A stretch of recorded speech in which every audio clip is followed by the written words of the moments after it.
Menomic visualization is another device that can help foreign language students remember words and, in many cases, grammar structures.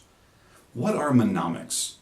It's actually based on a Greek word tied in with some goddess in Greek mythology, but the core idea behind mnemonics are memory tricks, memory methods, memory devices that help us improve our memory. Now, a classic mnemonic device that you might be familiar with is a simple way of remembering which months in the calendar have 31 days. And it simply works this way: January, February, March, April, May, June, July, August, September, October, November, December.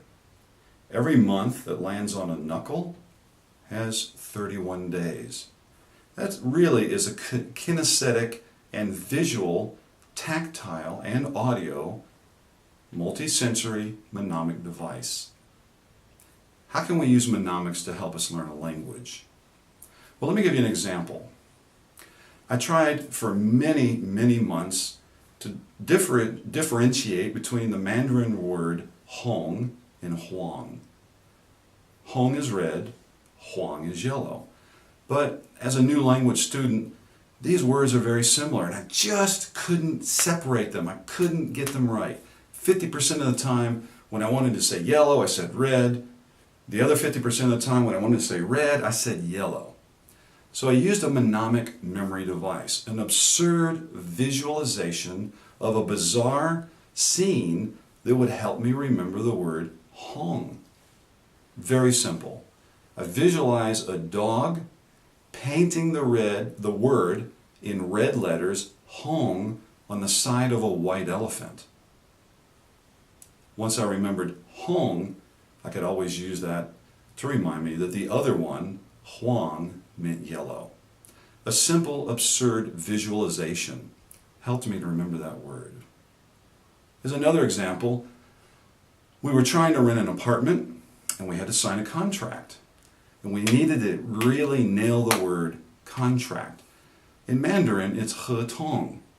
So my wife came up with this absurd visual device. He, drink. Tong is a large 5-gallon bottle of water like you put into a water dispenser.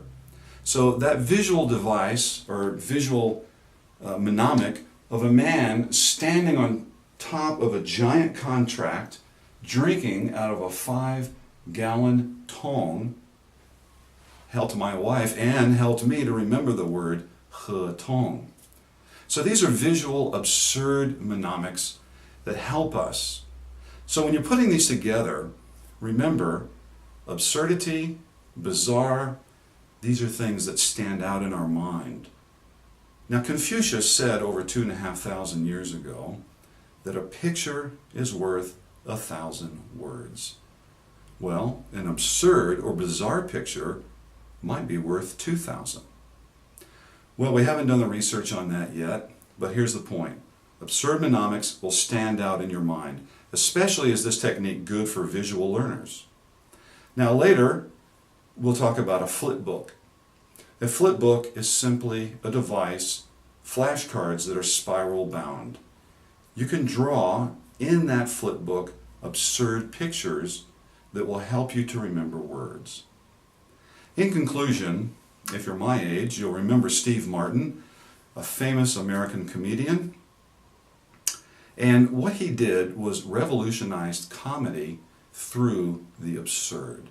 He realized that this was his niche, that nobody was taking the absurd, like an arrow through the head and all the other things that Steve Martin did, to spice up his comedy routine. Now, he became famous by accentuating the absurd. You, as a foreign language student, can accentuate your learning events by using absurd mnemonic visualization.